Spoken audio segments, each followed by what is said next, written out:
I would like to give all honor, praises, and thanks. Yah Yisrael, the God of our fathers, the God of Abraham, the God of Isaac, and the God of Jacob. The God that remembered the covenant that he made with our fathers and did not leave us in the lands of the captivity, but has delivered us out of the lands of the captivity in our generation and has allowed us once again to tread upon that great and holy land of ours. To all of the elders, wherever you may be, whatever form you may be found, I take this opportunity on behalf of all of your sons and your daughters to assure you that we understand the price that you had to pay in order for us to be here today. Wherever you are, you may be at peace knowing that we understand. And you may be assured that we will not allow your oppressors to write the last chapter of your history. And to all of you, sons, daughters, brothers, sisters, family, and friends that have come out this evening to give me the blessed opportunity to behold the countenances of those whom I pray have been preserved to assist in this epic struggle for the redemption of our people. I greet you, Shalom Aleichem. Peace be upon you.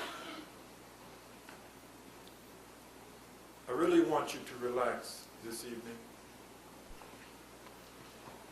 and to pay very, very close attention to everything that I'm going to say. If you begin to feel a little weary, stand up, stretch a little bit. Take a little walk around the back, around the aisle. But whatever you do, our history dictates that you pay very close attention and don't fall asleep.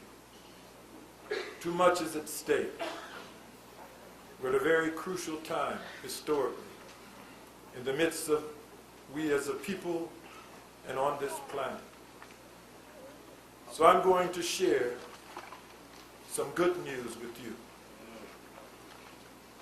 And I just want you to pay attention. Because you must understand, whatever your religious affiliation, whatever your ethnic background, whatever your job or your position, there is nothing more sacred than truth. No religion, no ethnic background, no position.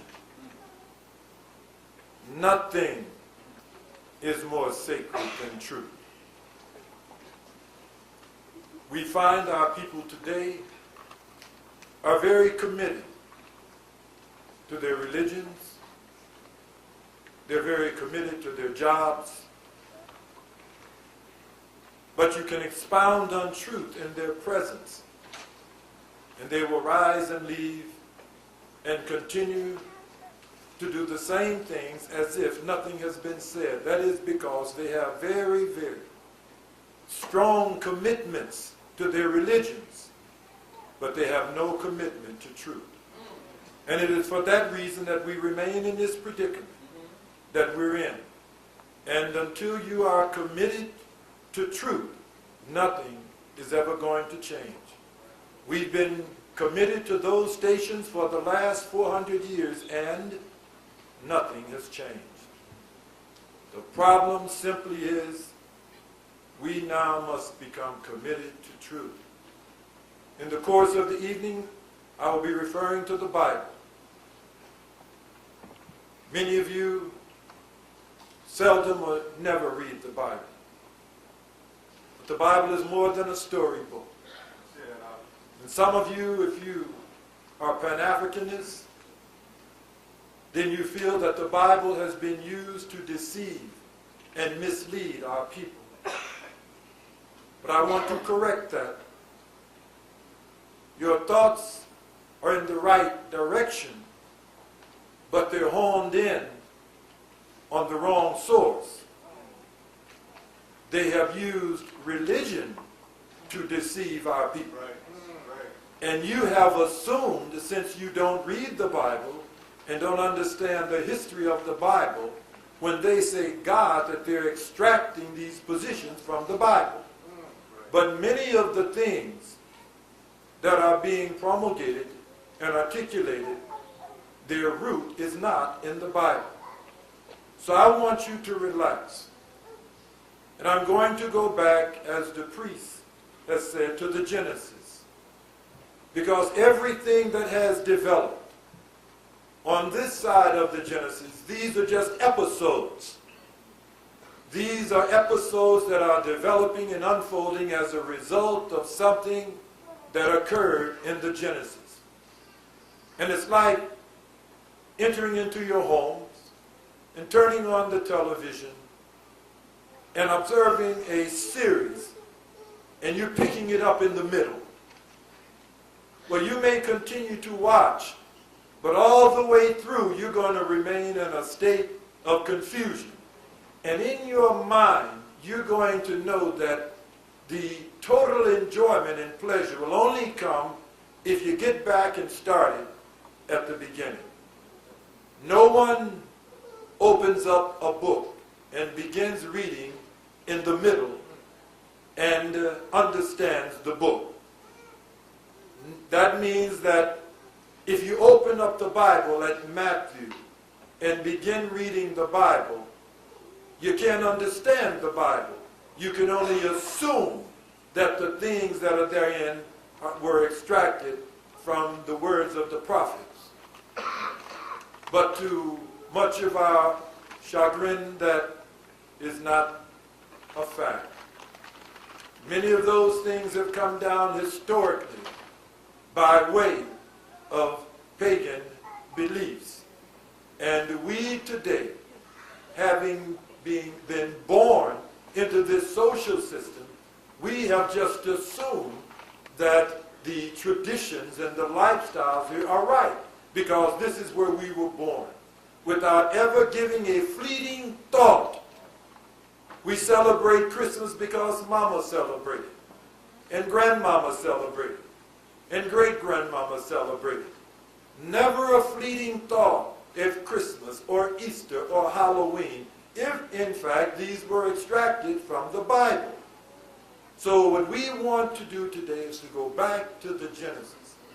And going back to the Genesis so that you will relax as I continue to allude to instructions, things that you and I must begin to do if we are to change the predicament in which we find ourselves today.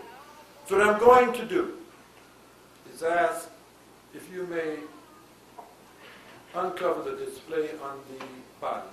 I want to use the motor vehicle. The motor vehicle.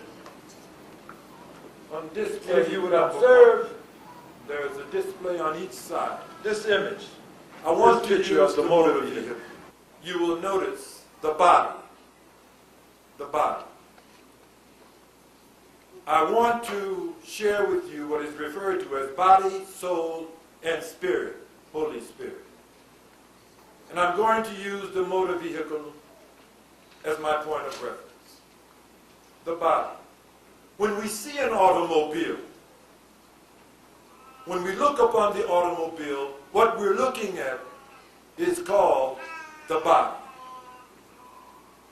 Very attractive, very enticing.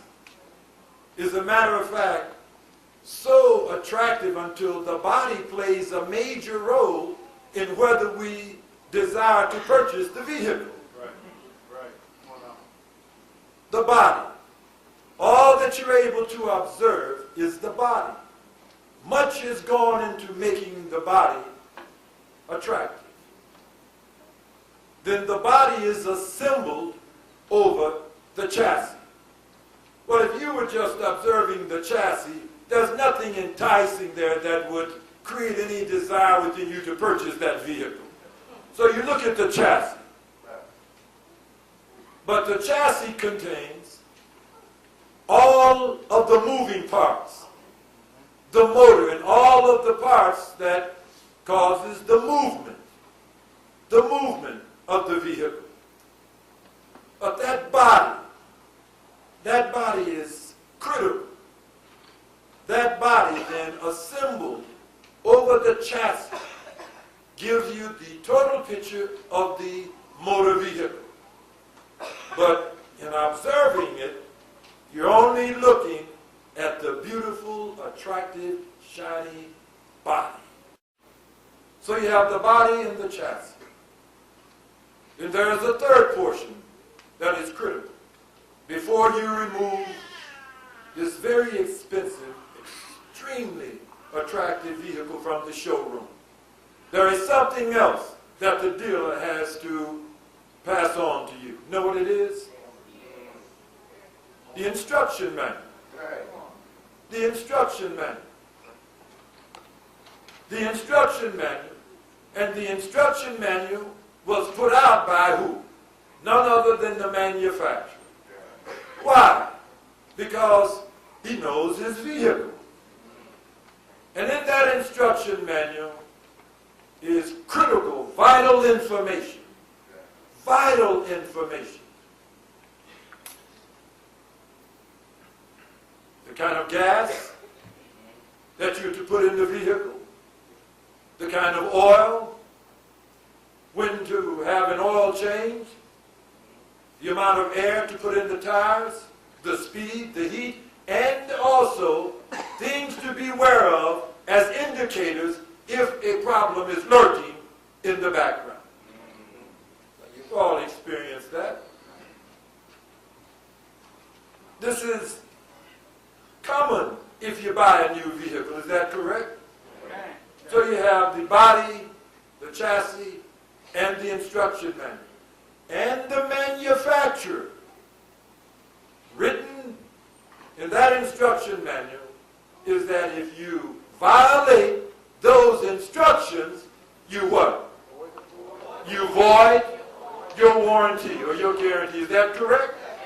Why? Because he understands you're going to have some malfunctions. There are going to be some breakdowns.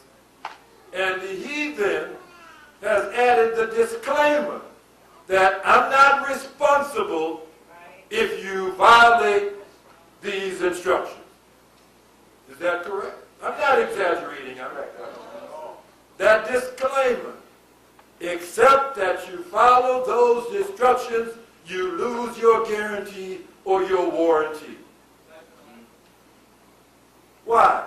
Because the manufacturer, when he explains to you or instructs you to use certain fuel, certain gas, certain oil, water, then he knows that that vehicle is calibrated for that fuel. Is that correct? Right. The vehicle is calibrated for that oil. Right. All of that we've experienced. And we give the manufacturer that has created that extraordinary motor vehicle. Extraordinary motor vehicle. And if you follow those instructions, it will continue to drive. You can continue to drive. It will continue to transport you innumerable years. You got vehicles out that some of our grandparents purchased 10, 15, 20, 30, 40 years ago that still driving, still moving. Now that makes sense, doesn't it? Well, now let us go to the Genesis.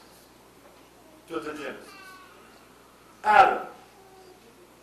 Adam was created in the image of God, and when I look upon you, just like the motor vehicle, all that I observe is called the body. The body. The upper portion. I look at your beautiful countenance, sister, or the handsome brother. What I'm looking at is called the body. The body. It is the upper portion, that attractive portion that make the sisters want to listen to you, make the brothers want to talk to you. It's that beautiful body, that countenance. That's all we can see. Is that countenance. That's a part of this body. This body. That's what this is called, the body. Then the body is a symbol. The body is a symbol over what is called the soul. The soul is, they've just made such a big mystery out of the soul. The soul consists of moving parts. The motor and the moving parts. That's the soul. But if you took the body off of the soul, it would be like this chassis. You wouldn't be looking at that system. You wouldn't be looking at that brother. Because the soul is, without this body, that not so attractive. Not so attractive. So we have the body, and the body has been assembled by the Creator over the moving parts. Chassis, soul. Body and soul. Then there was Adam in the Genesis. Body and soul. But he was not ready to be placed in the garden to function. Because remember the manufacturer? Before he would be placed in the garden to begin to function, there was something that the manufacturer had to give him. He had to give him what? An instruction manual. An instruction manual for this magnificent, extraordinary creation. Said, but before you take this out of the showroom, I've got to give you the instruction manual. And the instruction manual was created by none other than the manufacturer. The manufacturer. And then we find in the Genesis that, and God breathed into his nostrils the breath of life, and man's soul, and man became a living soul, first soul, brother, or that man's soul began to move. Hands, arms. No, we're looking at the body, but the soul, and man's soul came alive. Whatever those instructions enlivened the soul, meaning that the soul now was ready to be set in motion, to be taken out of the showroom and placed in the garden. Now this isn't complicated, but you got to listen to the Father. Listen to me and relax. Instructions are critical. Because the manufacturer, now you can't make me believe that the manufacturer of this inanimate motor vehicle was wise enough to give you an instruction manual, but the Creator just put you down here and said, go for yourself. Eat anything. Put any kind of, wait a minute. The manufacturer just makes sense that this magnificent body and soul that was put together by the Creator, that before he would allow you to take this out of the showroom, he would give you some instructions. Some instructions. So the manufacturer of the motor vehicle, he told you what kind of fuel to use. Now, all of you, I assume that all of you were given a sheet. That's yours to take home. And I want you to relate to that sheet, and you will see the definition of fuel. Of fuel. The definition of fuel. Remember, in the instruction manual, the manufacturer of the motor vehicle, did he instruct you as to what octane of fuel to put into your vehicle? Did he inform you that the best fuel for the best performance is XYZ octane? Is that correct? Now, we find another definition of fuel. Fuel. So you, under the impression, as a result of deception, that the Creator created this vehicle, this body and soul that was initially to last forever. You were to be immortal. Immortal. Created to last forever. Years without number. And somebody told you this magnificent creation, you can eat anything. You can drink anything. You can wear anything. They tell you what kind of wax to wax your body with. Very specific to protect the country, to protect. And you're under the impression that the Creator gave you a vehicle to last forever, and He didn't give you an instruction manual.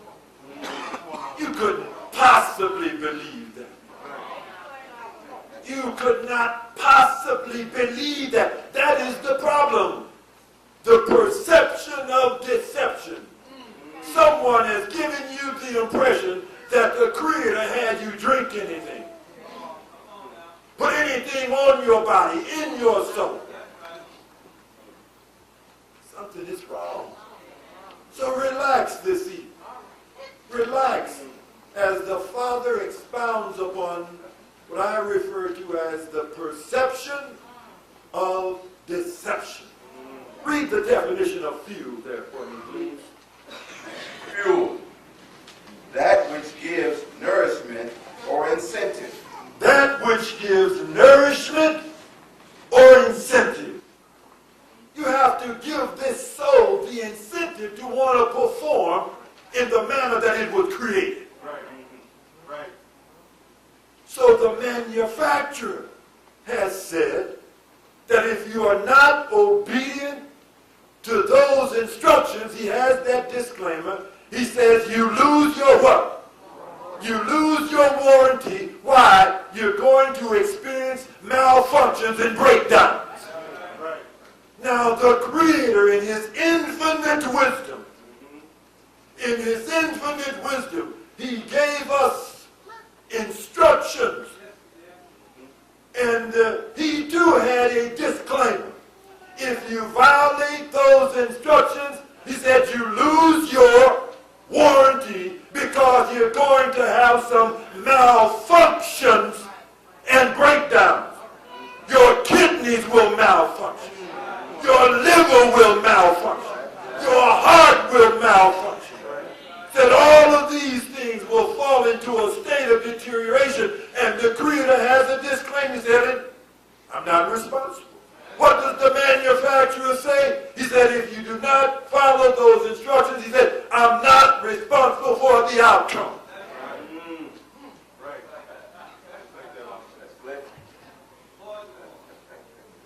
Well, now does that make sense? Do you think that General Motors and Ford and Toyota were much more intelligent than the Creator? They give you a vehicle to last you 10, 20, 30, 40, 50 years with an instruction manual given, manufactured, produced by the manufacturer, and the Creator in this magnificent body and soul has allowed you out of the storeroom without instructions. Don't you so disgrace the Creator in that manner. There was an instruction manual, and He breathed into Adam's nostrils the breath of life, that which would enliven his soul. The fuel, the instruction manual. And Adam became a what? A living soul, or his soul came alive. It was ready to move then and to be placed in the garden. But in that instruction manual, He said, of all of the trees of the garden, thou mayest freely eat, but of the tree of the knowledge of good and evil, thou shalt not eat of it. For in the day that thou eatest therefrom, thou shalt surely what? Die. You're going to have some malfunctions. There are going to be some breakdowns. Thou shalt surely die. His disclaimer, he said, and I'm not responsible, for you lose your warranty. If you eat from the tree of the knowledge of good and evil, you simply lose your warranty, because then he understands that this is going to malfunction. And in the midst of our people today, don't you see that that's not normal? Your kidneys were not given to malfunction. Your liver was not given to malfunction. Your heart was not given to malfunction. Your lungs were not given to malfunction. But what happened? You violated the instructions. You violated the instructions. You allow someone to tell you you can drink vodka, you can drink gin, I mean, you can drink it. You allow someone to tell you just say prayer, you can eat anything. And you look at all of the suffering, the pain, the sickness, and disease. And whoever told you, I need not echo that. If we as a people, at this stage of our development, if we have not concluded that we can't put any kind of fuel in this soul, right, something's wrong with you. Say that. If you have not concluded that whoever told you that, they lied to you. Right. Absolutely. Well, in this generation, we're talking about redemption. Your prayers should be, Brother Ben Ammi, Father, if we could just get access to that instruction manual again. Is there any way you can help me get a copy of that manual again? That should be our prayer in this generation. That the Creator would be so merciful unto us, so as to allow us once again access to that instruction manual. But at this stage of our development, there is no way you can believe that this body and soul was created to last through immortality, and it came without an instruction manual. So you understand why the dialysis machine, it's simple. You didn't obey instruction. You did not follow the instruction. You understand why the heart surgery. You understand why the lung surgery. You understand why all of these things exist. One reason. They've been violating the instructions and putting the wrong kind of fuel, the wrong kind of oil, not understanding the indicator panel. And the light starts flashing, and you have no idea that that's an indication that something is about to go wrong, because all of that you cast it aside. And the Father's here to revive you, to make you understand you've got to get back to the Genesis. You've got to pray and ask the Creator again to give you access to that instruction manual again. I'm telling you, you can't just eat anything. This soul is calibrated. This wasn't just haphazardly put together. This soul was calibrated for a certain kind of fuel.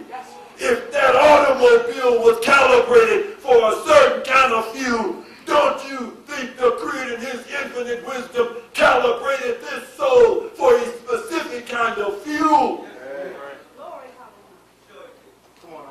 This soul is calibrated. There is a constitution. You cannot put any kind of fuel into this soul and expect it to perform without malfunction. On your sheet again, calibrate. Calibrate. Read on this wise. Calibrate. The way in which a thing is composed or made up. Way in which something is composed or made up. This was calibrated. This was calibrated.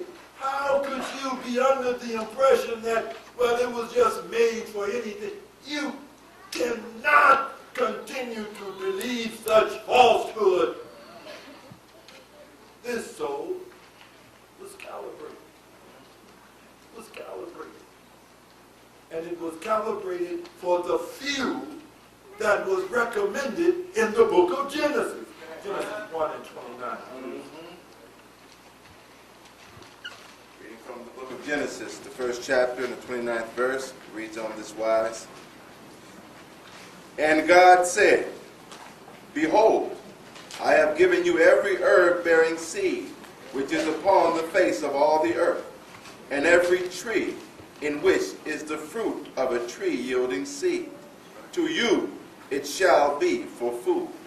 To you it shall be for food. There is the manufacturer giving you your instructions as to the proper food that is required to provide the essential, vital nourishment for your soul.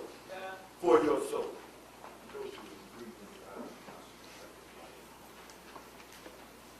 The Genesis, I said we would have to get back to the Genesis. Back to the Genesis. These are episodes.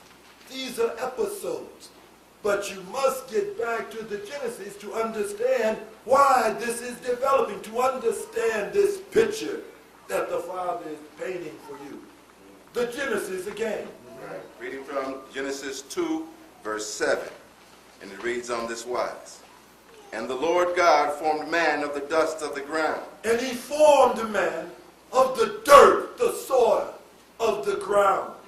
Body assembled over the soul. And breathed unto his nostrils the breath of life. And he breathed into his nostrils the breath of life.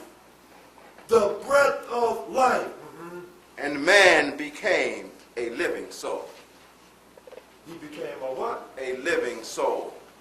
And man's soul was enlivened. This is our first contact with life in the Bible. Nothing to do with the womb of a woman or the sperm of a man. The breath of life. The breath of life. These instructions. And man's soul came alive. Man's soul was enlivened. The soul. And that was the original soul breath. Oh, that's gone. That was the original soul breath. I mean, he was full of life. Soul came alive. His soul was enlivened. The disclaimer.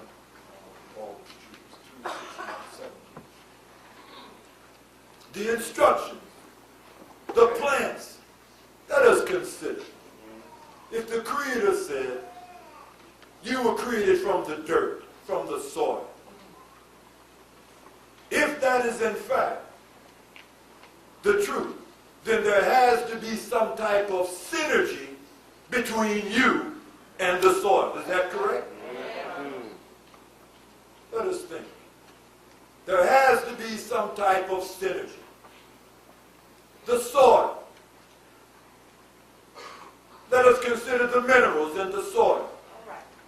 Okay, if you were created from the soil, there has to be an indication, because that soil, whatever is in that soil, has to be in you.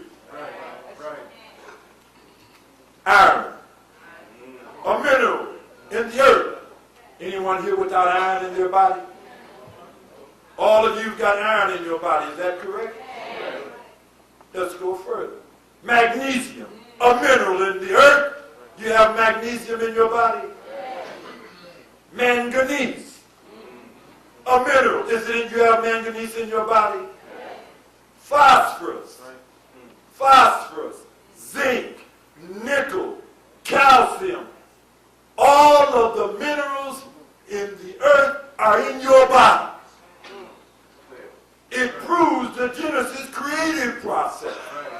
You, in fact, must have been made from the soil, because all of the minerals in the earth are in your body, and if you allow them to be depleted, you will become weak and make transition. Is that correct? That means you must have a continuous supply of phosphorus, zinc, iron, calcium, nickel. You must have a continuous supply because that fuel is essential. It's essential. Well, in his infinite wisdom, the Creator, knowing that you could not go out to a mountain of iron ore and hack off a piece of iron ore and ingest it and digest it. You can't consume iron like that. You can't consume those minerals in the form of ores. You can't do that. Because this is not calibrated to digest that.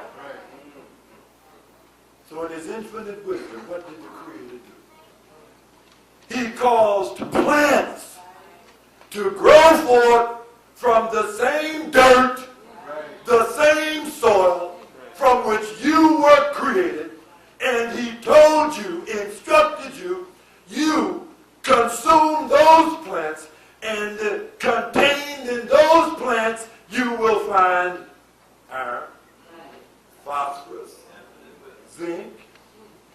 You got to hear. Now this just makes sense. From the same plant, from the same earth, from the same dirt that you were created, he brought forth plants, and he simply told you, understanding that you cannot allow them to be depleted, he simply instructed you, eat the plants. That the proper fuel for your soul, it has to be extracted from the plants. And those were instructions. So then, that also proves the Genesis creative process. Because all of you in this room have got all of those minerals in your body, and you must not allow them to become depleted. You must not allow them to become depleted. But deception has you believing. Okay, someone will say that, but Brother Ben, I mean, you can get iron from a cow, and you can get all of those minerals from a cow, and from animal flesh. And you're right. But think for a moment. But that iron isn't compatible for this soul. The Creator gave us the instructions as to where we could get the iron that was compatible for this soul, because it was not calibrated. It was not calibrated to digest the flesh and to extract the iron from an animal. Right. See that? Certainly you can extract iron from animal flesh, but it is not compatible with the iron that is the mineral iron that is in your soul. So you can continue to extract that iron, to ingest it and digest it, but you're still going to have some breakdowns. It's still going to malfunction. And you bear witness that it is still malfunctioning. You simply must understand that it is malfunctioning because those minerals that you're extracting from animal flesh, they are not compatible. They are not compatible with the calibration of this soul. Wait. Now, you've got to hear the Father. Because all that the Father is trying to do is to relax you and to give you in substance the content of your prayer. What should you be requesting of the Creator? Father, is it any way that you know anybody that's got a copy of that manual? Can I get a copy of that instruction manual? brothers and sisters, friends, relatives, you got to hear. Just want you to relax this evening. Just to relax and listen. And all that I ask you is to weigh everything that I'm saying. Weigh everything that I'm saying. And remember, nothing is more sacred than truth. Whatever, if you have a religion that has told you you can eat anything, nothing is more sacred than truth. Nothing is more sacred than truth. And if you can prevent this from malfunctioning with the minerals that are extracted from animal flesh, prove it. Look, in the midst of us as a people, it seems like everybody, something is malfunctioning. And it's starting to malfunction at an earlier and earlier age.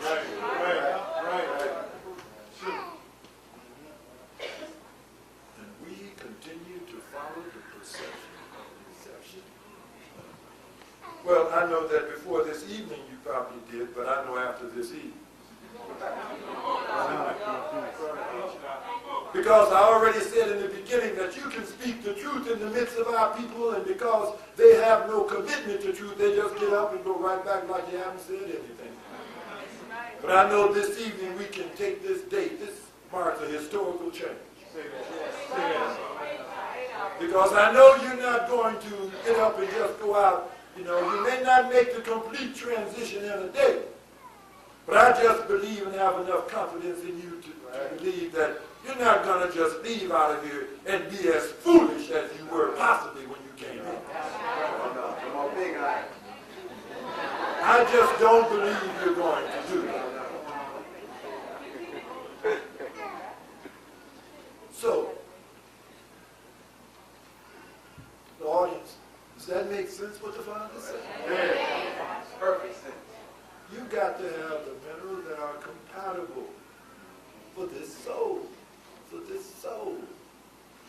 This soul, the chassis, the moving parts, the body, the upper part that is assembled over the soul.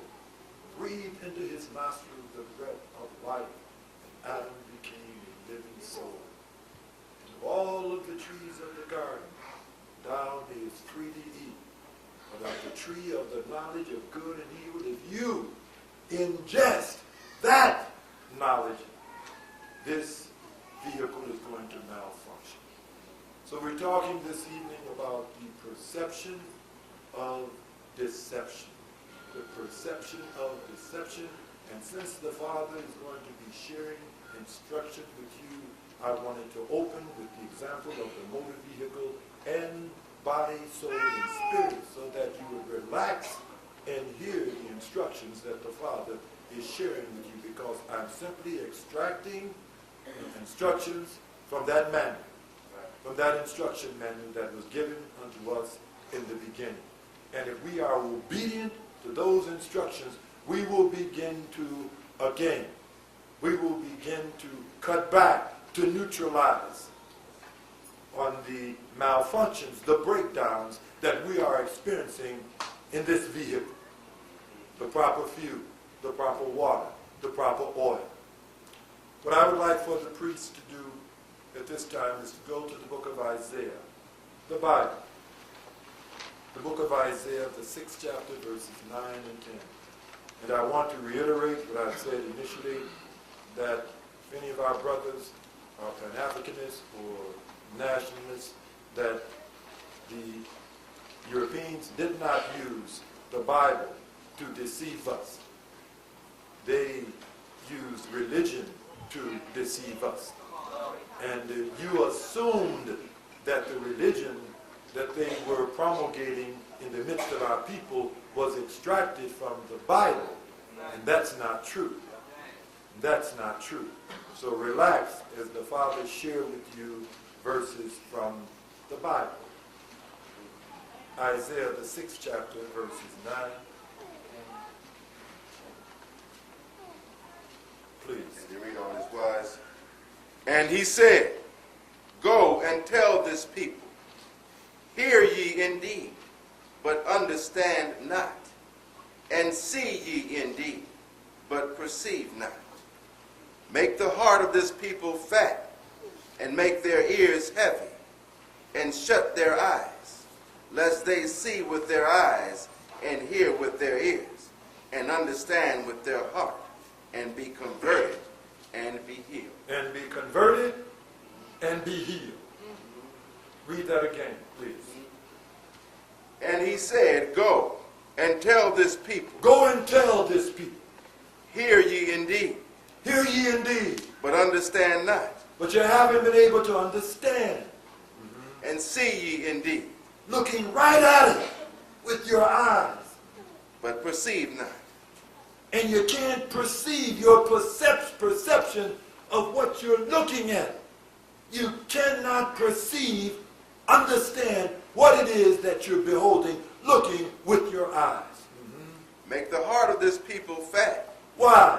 Because your heart is malfunctioning.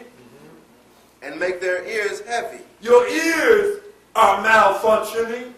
and shut their eyes, And your eyes are malfunctioning. lest they see with their eyes, Lest you begin to see with your eyes and hear with their ears, and to hear with your ears and understand with their heart, and understand with your heart and be converted, and be healed. and be healed. Heart disease isn't normal. Kidney disease isn't normal. Lung disease isn't normal. But all of these things that are occurring now, you've been brought under the impression that this is just a part of life.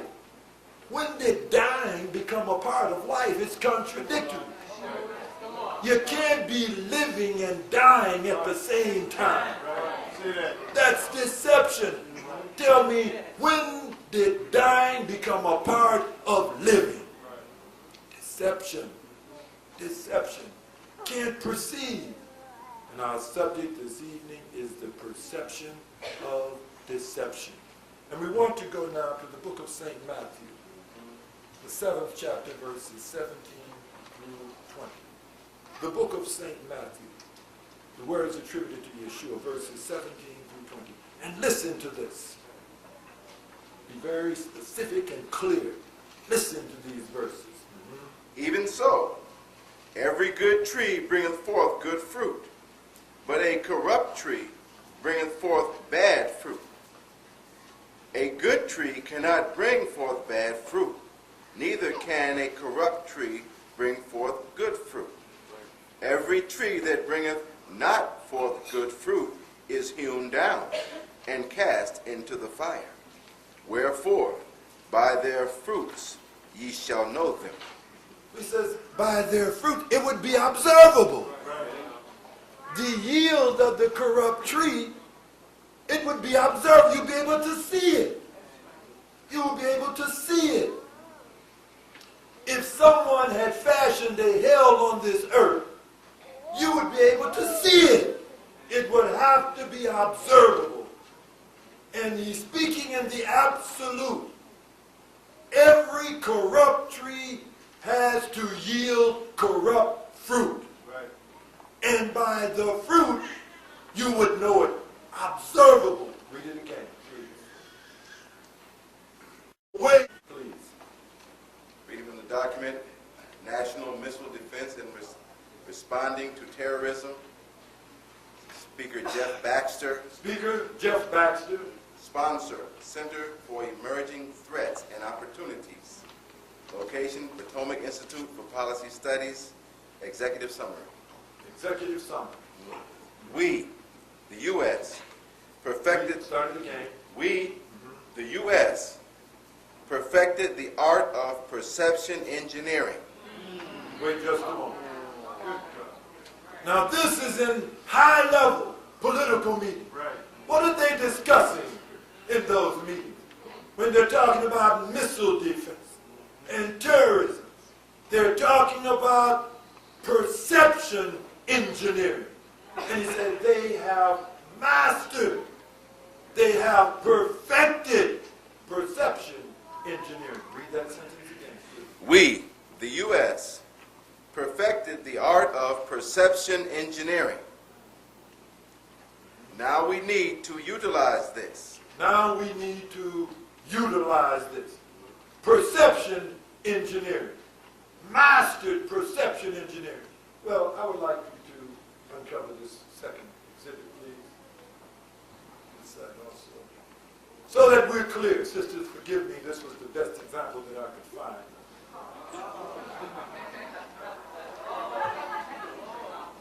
Perception engineering. Because I want to make this, but I don't want to leave any room for confusion.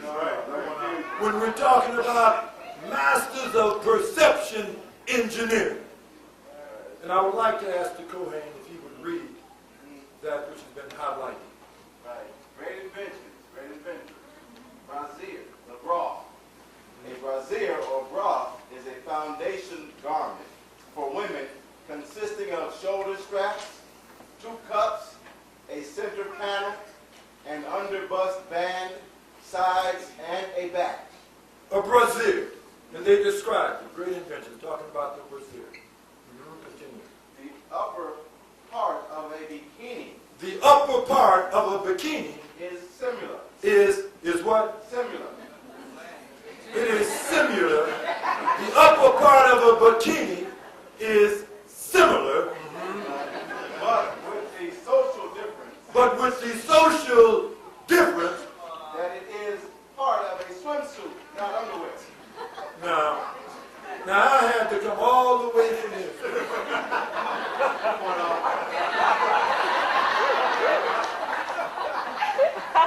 Now, right before your eyes, this was transformed from a bra to the upper part of a bathing suit. Something that you would not wear. You would not wear a bra out in public, but you would wear the bathing suit, the upper part of the bikini in public, and not know that you had on a bra. Now that's perception engineering at its best. She had no idea until I came from Israel. And I had to tell the sister and the brother, brother, oh no, my wife wouldn't dare wear a bra out in public. And I'm standing there looking at you. I said, well, what is this she got on? Oh, that's a bathing suit.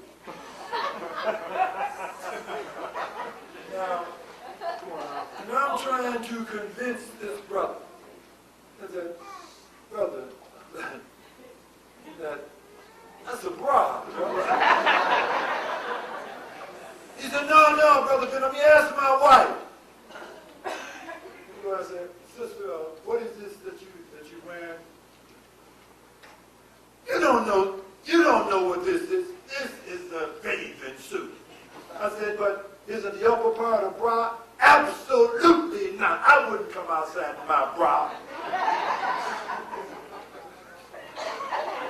Well, where do we go from here? Right. Where do we go from here? Father, help us. Father, help us. We're talking about perception engineering. That means that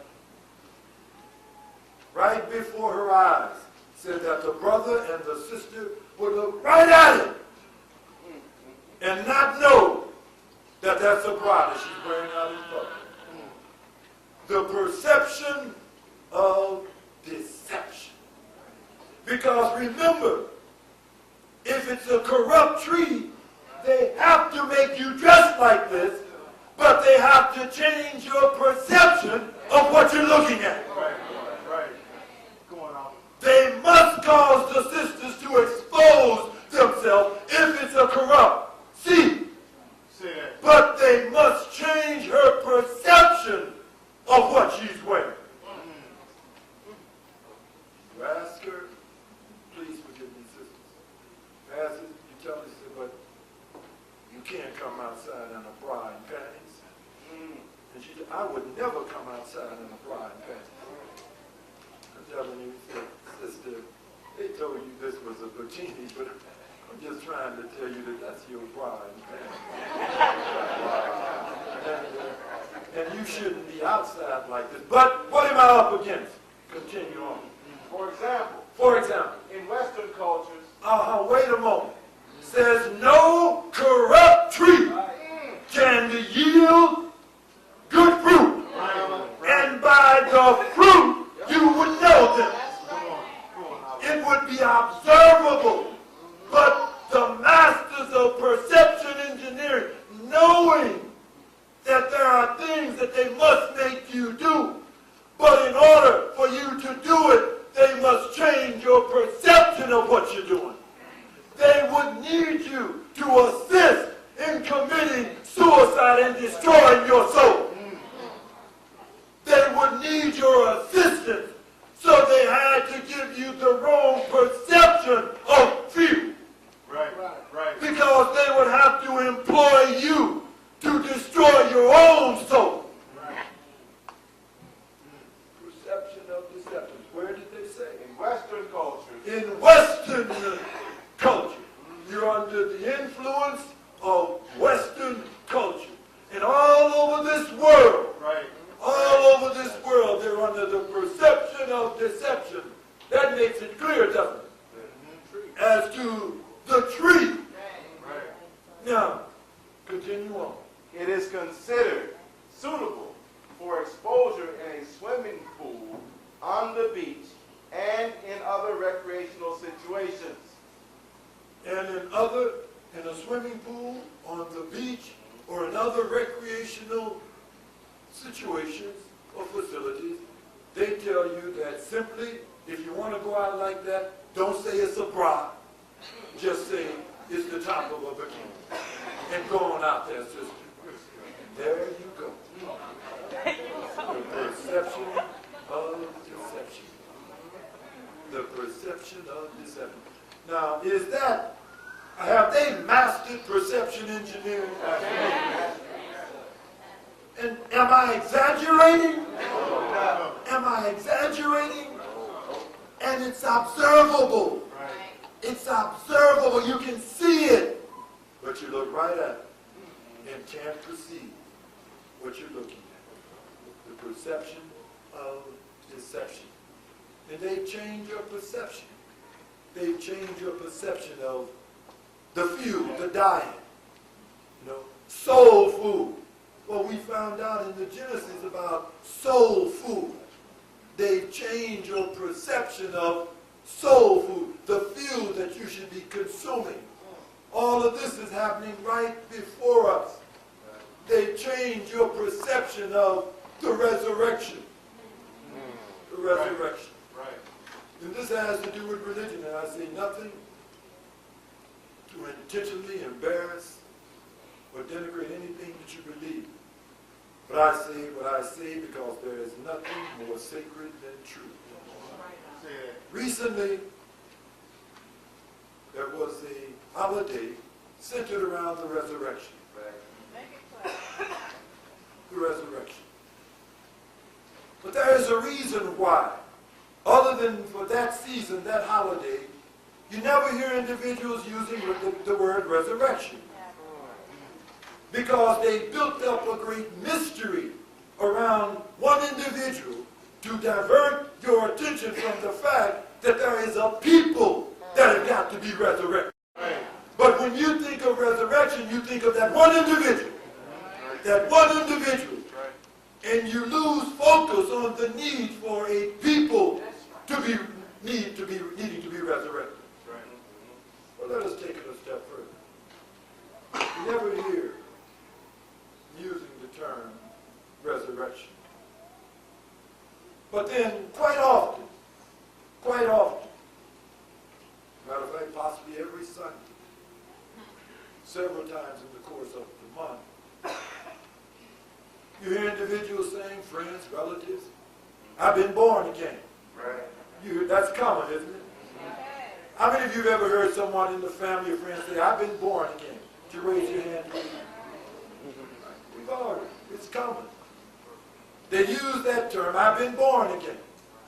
Well, if you've been born again, that means that prior to your new birth, you were what? Dead. You were dead. You were dead. And if you were dead, why won't they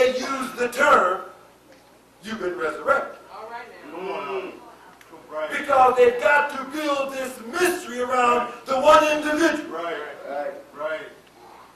To divert the attention from a people that have got to be resurrected. A people that are in a state of loss of consciousness, that which we refer to in the Genesis. They've lost that God consciousness. If you've been born again, you were dead. And if you were dead and you were born again, you've been resurrected. You've been resurrected. Is that correct? Why the mystery? Why won't they use that biblical term written all through the books of the prophets? Right. All through the books of the prophets. The prophets talked about being resurrected. That the people of the Most High would have to be resurrected. But you never hear the term. Well, let's take a step further. If you've been born again, resurrected, prior to that, you were dead. And if you were dead and you've been born again, then the next question, logical question is, tell me, what was your lifestyle when you were dead? I want you to listen to it. Take your time. Nothing complicated. I simply want to ask you, what was your life? And you said you've been born again, that means you were dead. And if you were dead, what was your lifestyle when you were dead? That you yourself said that when I was doing that, eating that, wearing that, dressing like that, I was dead. So I simply asked, what were you doing when you were dead? And I simply asked them to tell me. Because now if you say you've been born again, and you're doing the same thing that you said that you were doing when you were dead, then that too is deception. For if you've been born again, how could you be still doing the things that you were doing when you say you were dead?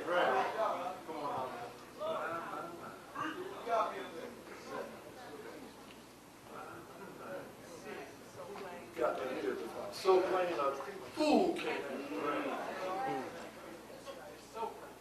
Because when you're resurrected, when you are resurrected, that's the term used by the inspired prophets.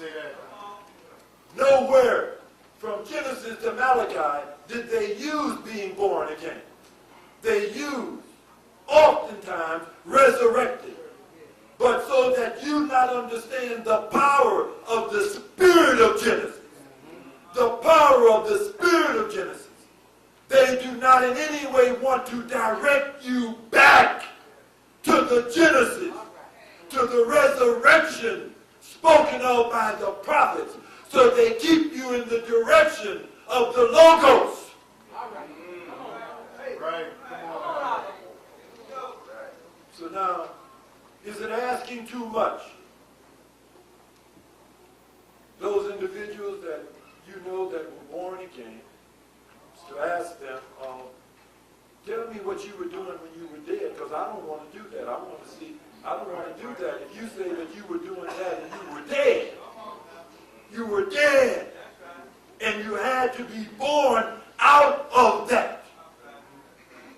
All that we got to do is make a listing of all of those things that your friends and relatives have said that they were doing, and all of us will be better educated and understand the things that we should not be doing. Or, if we're doing those things, we then are dead. You're dead. Because remember now, the individual that said they were born again, they never disappeared from your sight. So that means that they were walking dead, talking dead, eating dead, something that they were doing that they know if they were doing that, they were dead.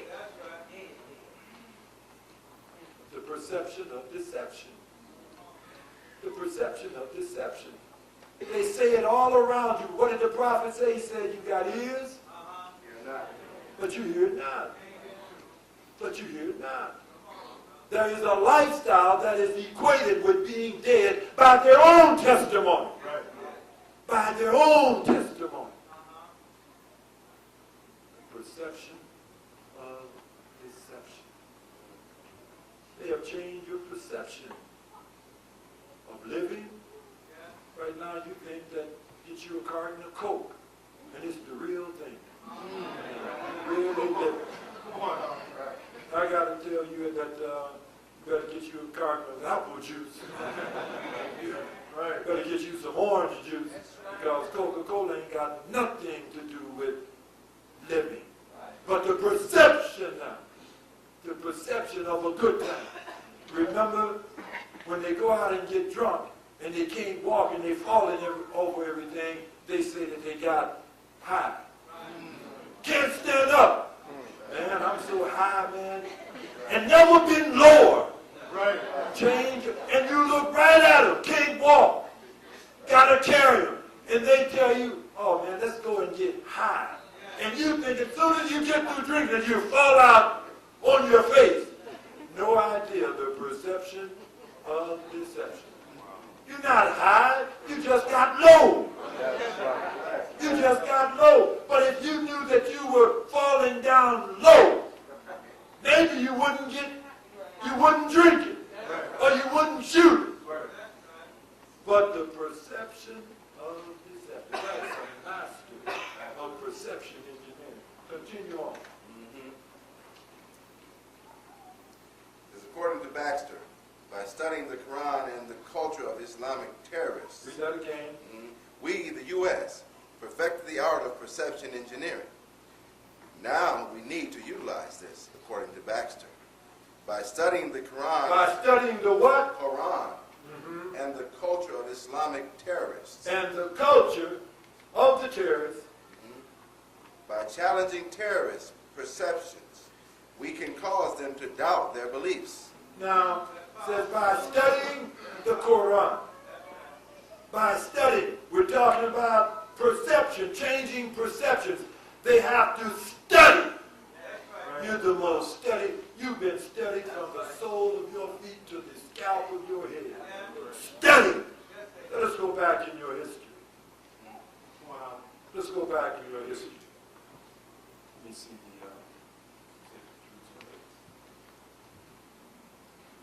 Relax a little bit. Relax, because too much is at stake. And I need you to hear me. I need you to hear, but I need you to understand. I need you to see and to perceive what it is that you're looking at. Right before your eyes, this is happening. Your 10-year-old, your 11-year-old, all are sexually active now. Your 10-year-olds come home to me that I'm going to visit my woman. You know, visit your woman. I mean, this is common now. I'm not exaggerating. They have changed your perception of children, changed your perception of raising children, and music has changed the children's perception of childhood right before your eyes. You watch them throw the spinning top away, throw the marbles away. All of the little innocent toys, you watch them cast all of that aside. And the schools giving your 10 and 11-year-old daughters birth controls and contraceptives right before your eyes. And you say, and tell your daughter if she gets into conception and decides to have an abortion, she does not have to come and inform you. And you don't see that.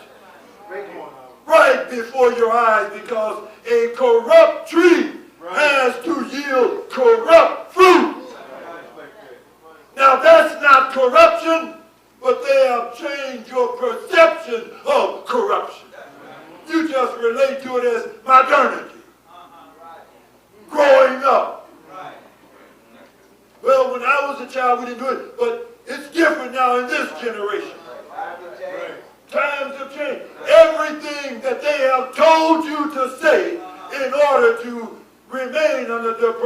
perception of deception. Am I exaggerating? Any of you got any 10, 11-year-old children?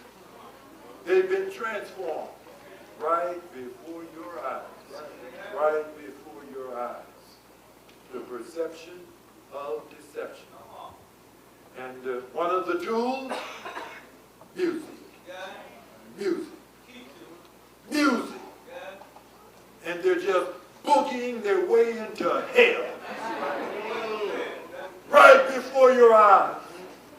They change your perception of music. They change your perception of decency. You got to hear the Father. You got to hear the Father.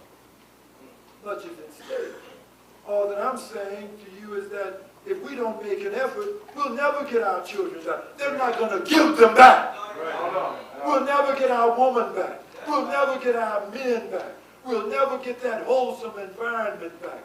Except that we, first of all, understand what it is that we must do. We can never do it. You can never perform that which you don't understand that is necessary. You're under the influence of the perception of deception, music. What do they care? If they give some of those youngsters millions of dollars, millions of dollars, they make them millionaires. But look at the benefits. For the system, it is worth it. They're influencing 40 million people. So they give 15 or 20 or 30 of them $1 million.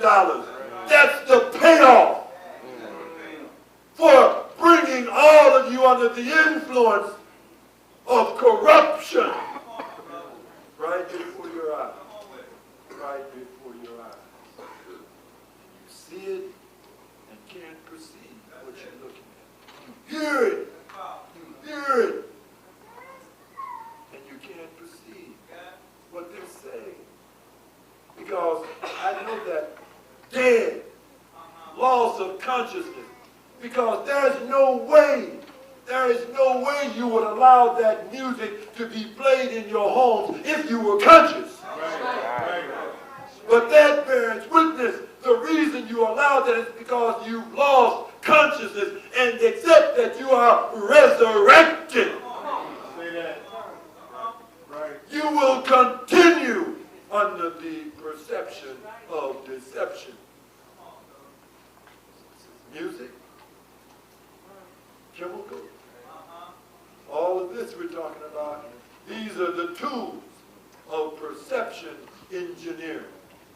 And what they give those youngsters is simply the payoff.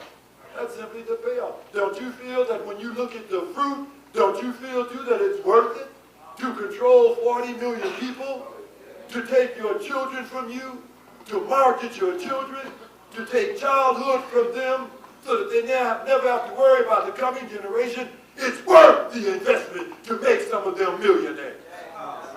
What do they care? What do they care?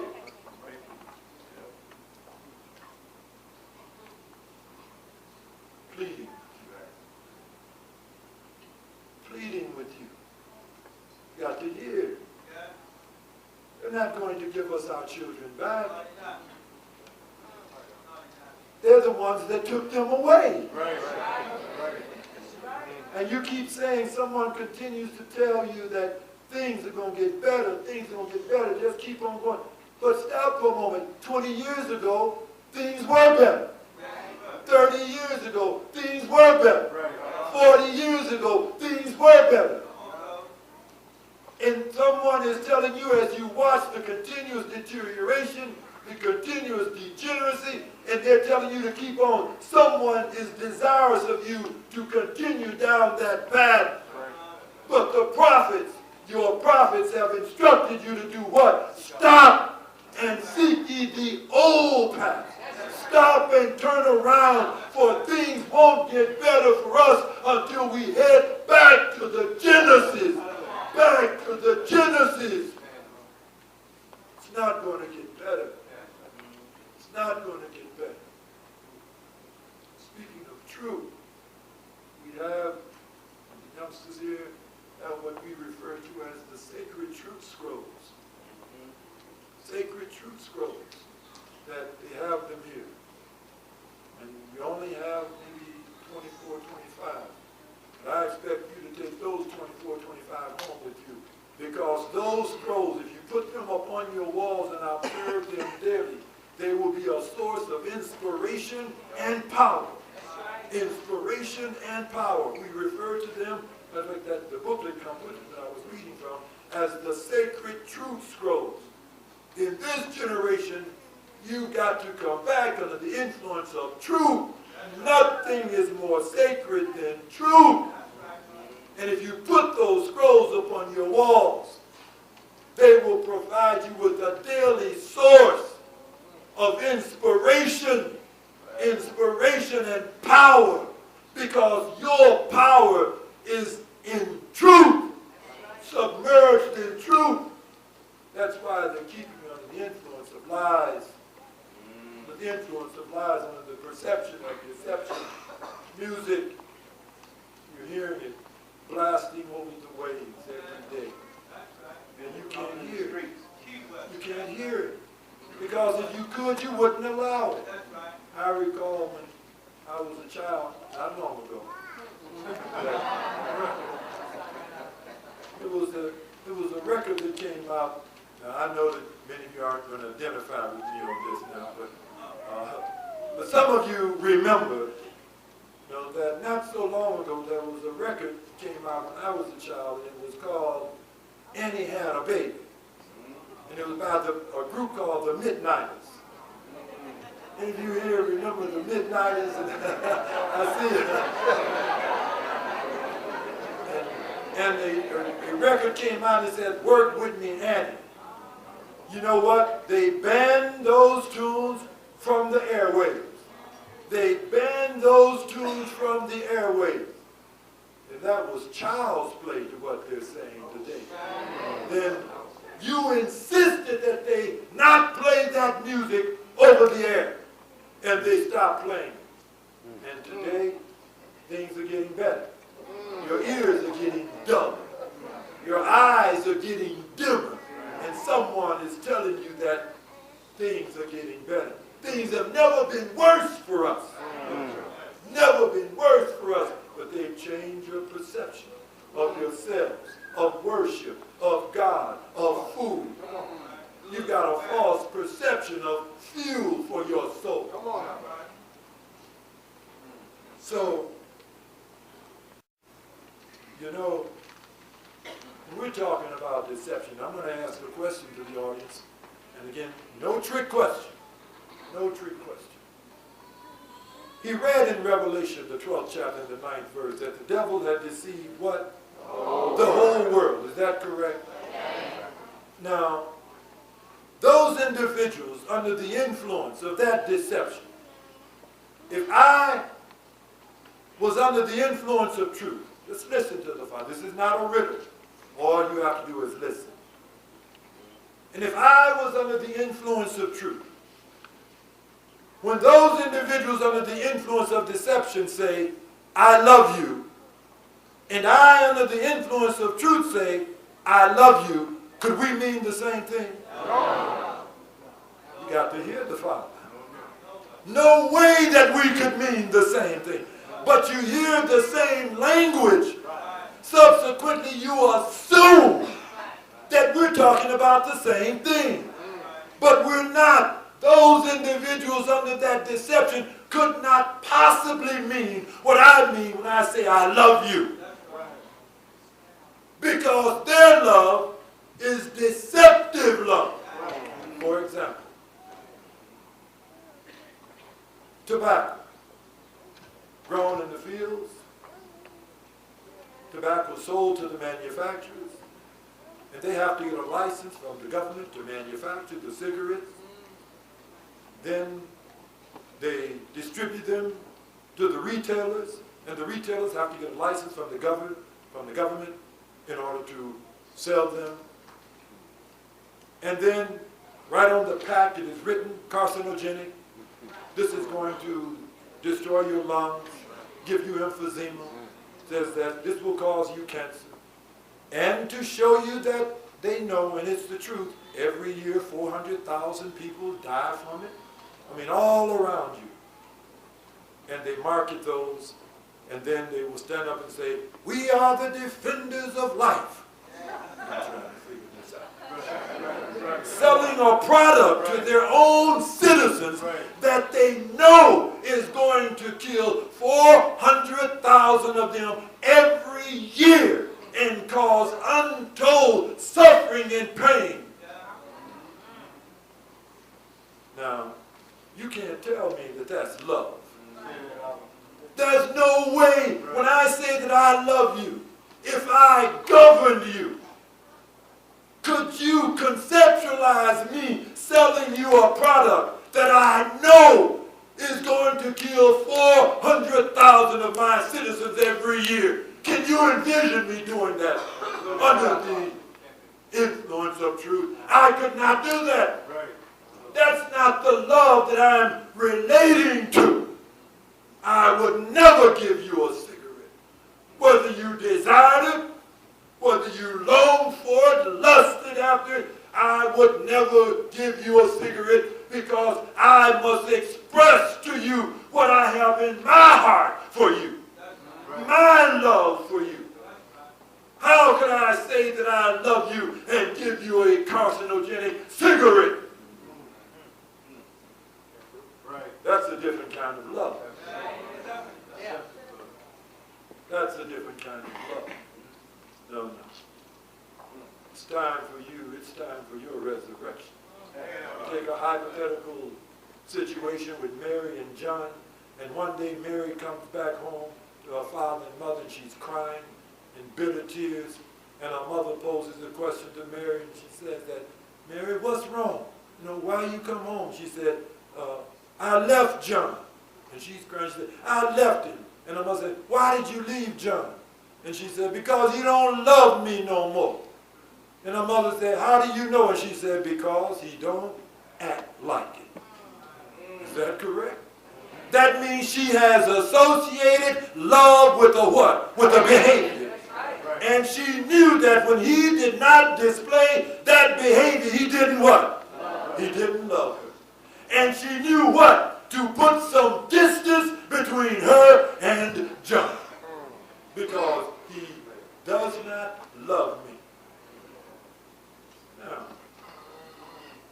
you go home now, and the sister comes in the presence of the brother with a carton of cigarettes, and she has it behind her back, and she comes in and said, here, baby, I sure love you. I'm standing there and listening. She loved him.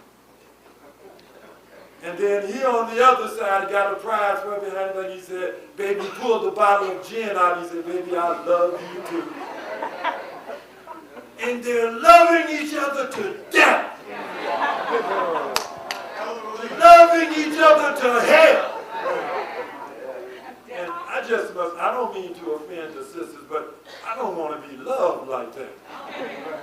I want, as a matter of fact, I have to inquire, if you say you love me, I'm asking you right away, what do you mean? And you got to give me some explanation, because I don't want you coming in tomorrow, and giving me a pack of cigarettes. I don't want that kind of love. But they've given you the impression that that's love. Oh, I really love my man, and I really love my woman. But that's the problem. That's the problem. That's a different kind of love. That's the wrong perception of love. That's hate. Say it again. That's hate. Because hate is a behavior too. That's hate.